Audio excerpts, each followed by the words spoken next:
Welcome to D6. This is professor Vinod Kumar. మనం current టాపిక్లకు వెళ్ళే ముందు మీరు మన ఛానల్ని సబ్స్క్రైబ్ చేయండి, షేర్ చేయండి, లైక్ చేయండి, కామెంట్ చేయండి మరియు వీలైతే ఉద్యమానికి సహకరించండి. ఇక ట్రెండింగ్ అవుతున్న మరీ ముఖ్యమైన విషయం ఏంటంటే వర్గీకరణ. సో వర్గీకరణలో అత్యాశ పడుతున్నది ఎవరు? ఇవాళ అత్యాశ పడుతున్నది మాదిగల లేదా ఇంకా మోస్ట్ బ్యాక్వర్డ్ ఎస్సీ కులాల కొన్ని ఎవరు? ఈ అంశాన్ని మనం ఇప్పుడు చర్చిద్దాం.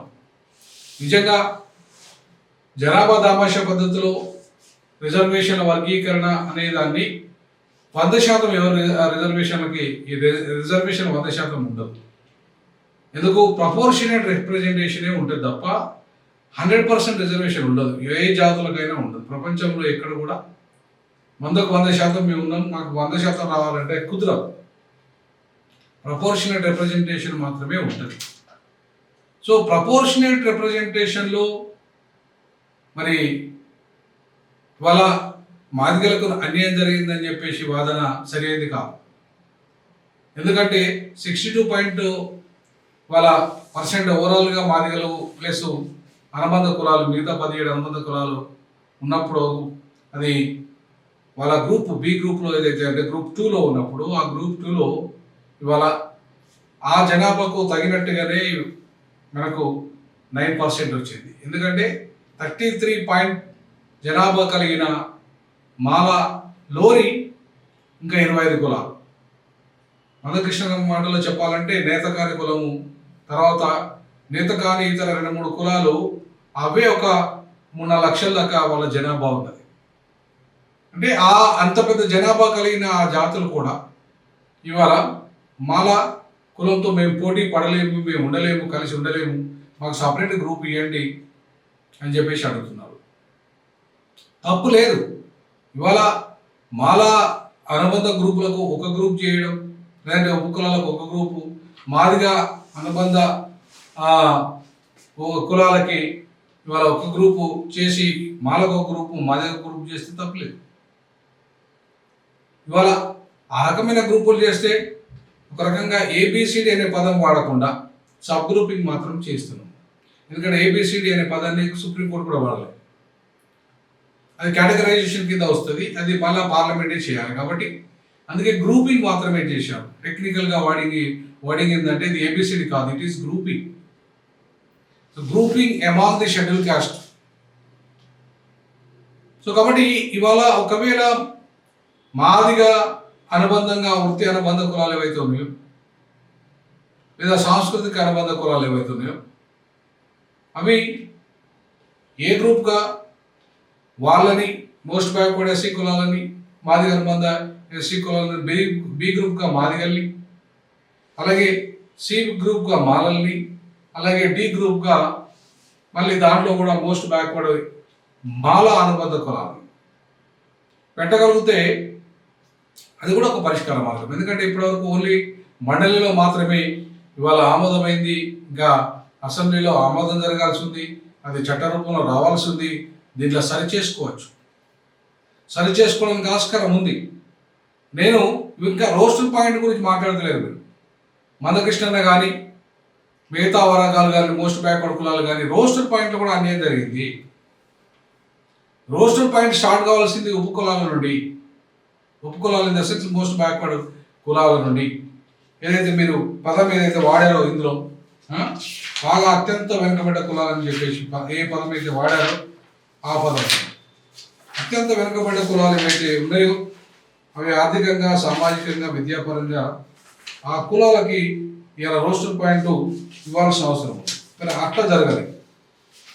సామాజికంగా, ఆర్థికంగా మరియు విద్యా పరంగా అత్యంత వెనుకబడిన పట్టించుకొని షెడ్యూల్ కులాలు అన్నారు దాంట్లో. సో దాంట్లో ఇవాళ మొత్తం అన్ని ఉపకులాల గ్రూపులు నల్ల చేసిన ప్రాబ్లం ఏంటి? మాదిగా సపరేట్ చేసిన ఇష్యూ కాదు. కానీ ప్రధానంగా గ్రూపింగ్ చేసేటప్పుడు ఎక్కువ గ్రూపులు అయితే కూడా మళ్ళీ 15% పంచడం కూడా ఇబ్బంది.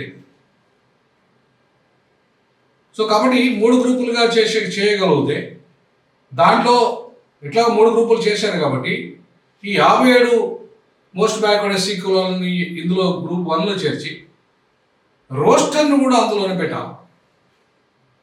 రోస్టర్ ఫస్ట్ స్టార్ట్ కావాల్సింది ఇక్కడ ఎవరికి రోస్టర్ ఇచ్చారు మీరు ఒకసారి కనుక పరిశీలిస్తే ఇది రోస్టర్ పద్ధతి. ఈ రోస్టర్ పద్ధతి ఏదైతే ఉందో ఇక్కడ మనం చూసుకుంటే గ్రూప్ 1 రోస్టర్ స్టార్ట్ అయింది 7, గ్రూప్ 2 2 నుండి స్టార్ట్ అయింది, అంటే మొదటి నంబర్ తర్వాత. ఈ మొదటి నంబర్ తర్వాత ఎవరు స్టార్ట్ కావాలంటే గ్రూప్ 1లోకి పోవాలంటే మోస్ట్ బ్యాక్వర్డ్ ఎస్సీ కులాలకు పోవాలి. ఎప్పుడు పోతుంది ఈ టోటల్ ఈ బ్యాక్వర్డ్ కులాలు ఎవరైతే ఉన్నాయో వీళ్ళంతా కూడా గ్రూప్ 1లో చేర్చి అందరినీ 57 కులాలని ఇక్కడ చేర్చగలిగితే ఇక్కడ రోస్టర్ కూడా వాళ్ళకే ఫస్ట్ పోవాలి. ఎందుకంటే వాళ్ళే మోస్ట్ బ్యాక్వర్డ్ కులాలు కాబట్టి సుప్రీంకోర్టు కూడా జడ్జిమెంట్లో కూడా అదే చెప్పింది చాలా స్పష్టంగా. మీరు సబ్ గ్రూప్ చేసేటప్పుడు మీ సబ్ గ్రూపింగ్లో you must give first priority preferential treatment must be given to ఇక్కడ preferential sought to be provided visa versa constituted as a class as a whole to the subgroup. మరి sub group ఎవరు ఇక్కడ అంటే వీళ్ళు నువ్వు group చేసేటప్పుడు ఈ most backward కులాలన్నింటినీ ఒక దాంట్లో చేర్చి వాళ్ళకు ఇందులో నుండి 1% తీసి ఇందులో నుండి 1% తీసి దాన్ని 3% చేసి వాళ్ళకు రోస్టర్ కూడా ముందు స్టార్ట్ చేసి తర్వాత మాదిగలకు ఇచ్చి మాదిగల తర్వాత మళ్ళీ మాలలకు రోస్టర్ పాయింట్ ఇచ్చి ఉంటే ఇది కూడా గ్రూపింగ్ కూడా సరిగా ఉండేది.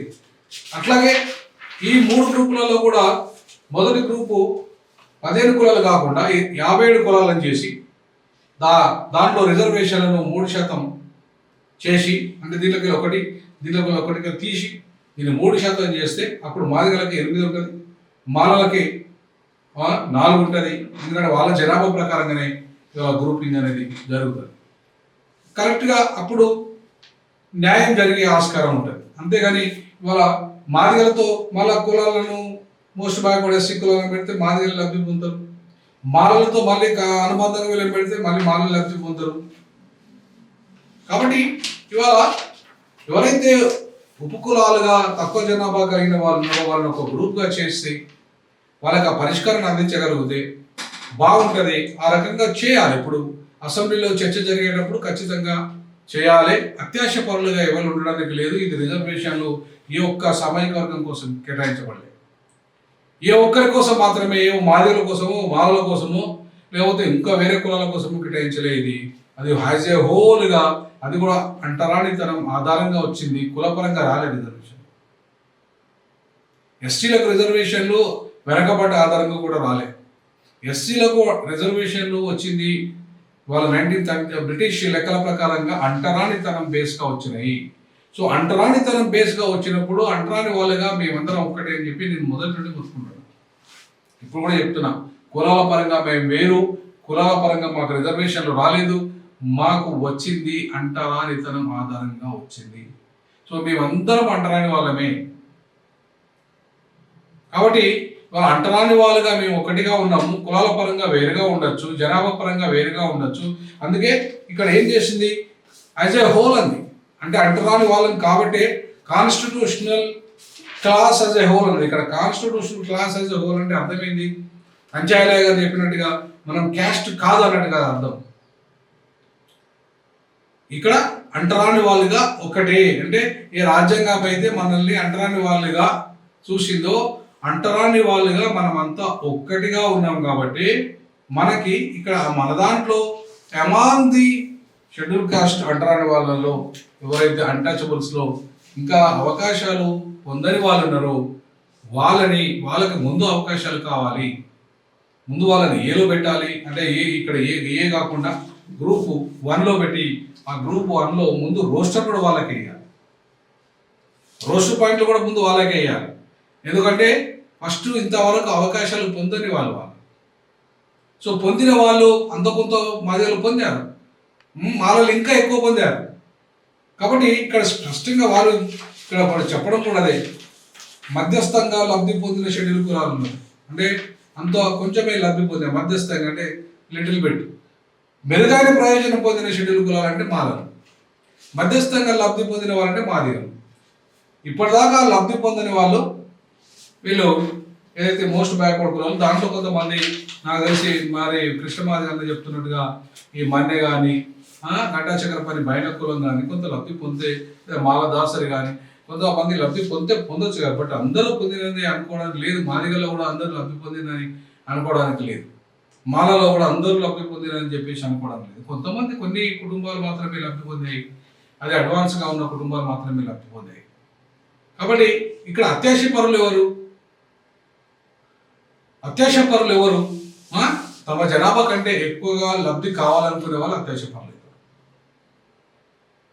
సో వర్గీకరణ విషయంలో అత్యాశ పరులు తన జనాభా కంటే ఎక్కువ లబ్ధి పొందాలి అనుకున్న వాళ్ళు అత్యాశ పరులు అవుతారు. కానీ అత్యాశ పరులకి నిరాశ పేరుతుంది. ఎందుకంటే ఇవాళ రాజ్యాంగం ఒప్పుకోదు, అట్లాగే మనకు ఒక కులంగా సపరేట్గా ఇవ్వలేదు, అన్ని కులాలకు కలిపి హోలుగా ఇచ్చింది. కాకపోతే మనం పెంచుకొని పంచుకోవచ్చు, ఇంకా పెంచుకొని మన జనాభాకు తగినట్టుగా ఇంకా పెంచుకోవచ్చు.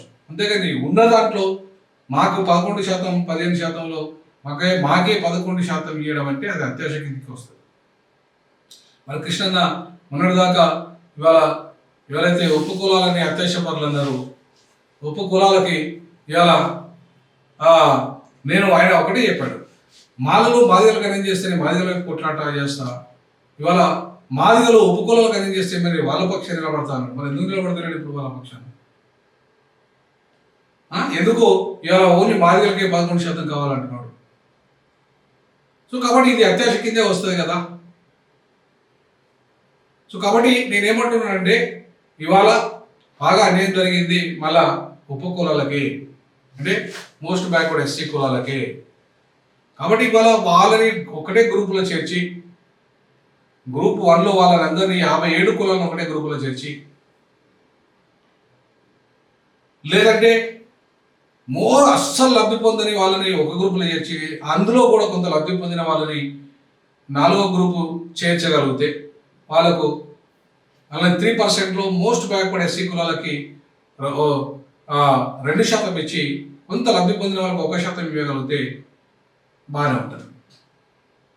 4 గ్రూపులు చేసి, 3 గ్రూపులు కాకుండా 4 గ్రూపులు చేసేసి అస్సలు లబ్ధి పొందిన వాళ్ళకి ఆ కులాలని ఐడెంటిఫై చేసి గ్రూప్ 1లో చేర్చి వాళ్ళకి మొదటి ప్రియారిటీగా రోస్టర్ పాయింట్ ఫిక్స్ చేసి, 2వ ప్రియారిటీగా మాదిగలకు చేసి, 3వ ప్రియారిటీగా మాలలకు చేసి, లేదంటే వీళ్ళకి కొంత లబ్ధి పొందిన ఏదైతే మోస్ట్ బ్యాక్వర్డ్ ఎస్సీ కులాలకు 3వ ప్రియారిటీగా ఇచ్చి 4వ ప్రియారిటీగా మాలలకు చేర్చాలి రోస్టర్ పాయింట్.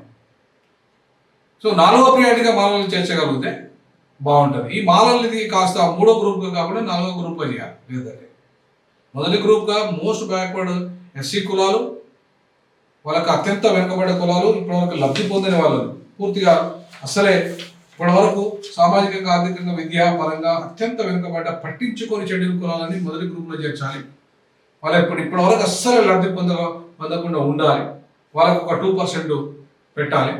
అలాగే మధ్యస్థంగా లబ్ధి పొందిన షెడ్యూల్ కులాలు అంటే మనము షెడ్యూల్ కులాలను కూడా కులం అంటే మాదిగలు, ఆ మాదిగలకి వాళ్ళకి 8% ఉండాలి. అంతేకాకుండా మెరుగైన ప్రయోజనం పొందిన షెడ్యూల్ కులాలు అనకుండా మాల అనాలి, అదే షెడ్యూల్ కులం అనాలి. షెడ్యూల్ కులాలు అనకుండా కులం అన్న పర్వాలేదు. సో మాలకి అది ఒకటే కులం పెట్టి అక్కడ 4% పెట్టాలి. ఇక దీన్ని యాక్చువల్గా గ్రూప్ 4లో తీసుకొస్తే బాగుంటుంది, లేదా గ్రూప్ 3లో ఉన్న కూడా ఏం కాదు. గ్రూప్ 4లో కొంచెం లబ్ధి పొందిన ఇదే సేమ్ లబ్ధి పొంది మధ్యస్థంగా లబ్ధి పొందిన మోస్ట్ బ్యాక్వర్డ్ షెడ్యూల్ కులాలు, అట్లా వాళ్ళకు 1%, అసలు లబ్ధి పొందిన వాళ్ళకు 2%, మాదిగలకు 8% అండ్ మాలలకు 4%, అట్లా 15% కనుక పంచగలిగితే ఈ ఇబ్బంది ఉండదు. రోస్టర్ పాయింట్ కూడా అట్లనే ఉండాలి. మోస్ట్ బ్యాక్వర్డ్ వాళ్ళకి ఫస్ట్ ఇవ్వాలి, తర్వాత మాదిగలకి ఇవ్వాలి, తర్వాత అంతో ఇంతో లబ్ధి పొందిన ఏదైతే మోస్ట్ బ్యాక్వర్డ్ ఎస్సీ కులాలకి ఇవ్వాలి, తర్వాత మాలలకి ఇవ్వాలి. లాస్ట్ అట్లా రోస్టర్ పాయింట్ కూడా ఆ రకంగా ఫిక్స్ చేయాలి. అప్పుడు అందరికీ న్యాయం జరుగుతుంది. సో అందరికీ న్యాయం జరిగే రీతిలో వర్గీకరణలో అందరికీ న్యాయం జరిగే దిశగా ఆలోచన చేయాలి తప్ప దాంట్లో కుల పంచాయతీలు పెట్టి మళ్ళీ కొట్లాడుకోండి, మీ తరపున నేనుంటా, మళ్ళీ కొట్లాడతా, మళ్ళీ 30 ఏళ్ళు ఒక నేతగాని కోసం లేదంటే ఇంకో కులం కోసము ఒలియదాసని కోసం ఇంకో 30 ఏళ్ళు పోరాటం చేస్తా అంటే నడవదు. ఎందుకంటే ఇప్పటికే చాలా లాస్ అయినాం, బ్యాక్లాగ్ పోస్టులలో లాస్ అయినాం కొట్లాడుకొని. అట్లాగే భూమి కోల్పోయినాం, సంపద కోల్పోయినాం, సప్లాను లక్షల కోట్ల రూపాయల సప్లాను కోల్పోయినాం, అలాగే పరిశ్రమలు కోల్పోయినాం, ప్రైవేట్ రంగంలో వాటా కోల్పోయినాం. అంతేకాకుండా ఫార్మా రంగము లేదంటే సినిమా ఇండస్ట్రీ ఇట్లా అనేక రంగాల్లో మనం వాటా కోల్పోయి కొట్లాడుకొని మనకు మనమే దొంగలు, ద్రోహులు, మనవాదులు, దుర్మార్గులు, దోచుకున్నారు, దొబ్బితిన్నారు, ఇట్లా పనికిరాని భాష అంతా మాట్లాడుకుంటూ 30 ఏళ్ళుగా మన విలువైన సమయాన్ని వృధా చేసినాం మన జాతులు. కాబట్టి ఎందుకంటే పనికొచ్చే విషయాలని పట్ల ఇంకా మనం పోలేదు. ఈ సంపదను పంచుకోవడం, రిజర్వేషన్లు పంచుకోవడం, అట్లాగే రాజకీయ అధికారంలో వాటా లభించే దిశగా అడుగులు వేయాల్సిన అవసరం ఉంది. కాబట్టి ఇకనైనా మనం ఈ అసెంబ్లీలో చర్చ జరిగేటప్పుడు శాస్త్రీయంగా దీని పరిష్కార దిశగా ఆలోచన చేయాలి. దానికి ఒక శాస్త్రీయమైన పరిష్కారం ఇవ్వాలి. 100కు 100% ఏ కులానికి అవకాశం ఉంటుంది, ప్రపోర్షనేట్ రిప్రజెంటేషన్ మాత్రమే ఉంటుంది. ఆ 15% ప్రపోర్షనేట్ రిప్రజెంటేషన్లో భాగంగానే చూడాలి తప్ప 100 మన జనాభాకు ఇప్పుడు పెరిగింది కదా ఇవ్వాలంటే 2011 జనాభా లెక్కలవి పెరిగిన జనాభా ప్రకారంగా మళ్ళీ ఇంకొక చట్టాన్ని రూపొందించాలి వీళ్ళే. దానికి పెరిగిన జనాభాకు అనుకూలంగా పెంచిన తర్వాత దాని కేంద్రం ఆమోదం తెలపాలి. కేంద్రంలో ఆమోదించిన తర్వాతనే వస్తుంది. ఎందుకంటే ఎస్సీ ఎస్టీ అంతా కేంద్ర జాబితాలో ఉంది కాబట్టి వాళ్ళ రిజర్వేషన్ని ఇవాళ పెంచాల్సింది కూడా వాళ్ళే కాబట్టి రాష్ట్రం కాదు కాబట్టి అంటే దాంట్లో ఉన్న దాంట్లో వాటా పెంచుకోవచ్చు. అయితే ఒకవేళ పెంచుకున్నా కూడా అది ఇమీడియట్లీ అమలు కాదు. అది అమలు కావాలంటే మళ్ళీ దానికి 9th షెడ్యూల్ పెట్టాలి, కేంద్రం ఆమోదం చేయాలి.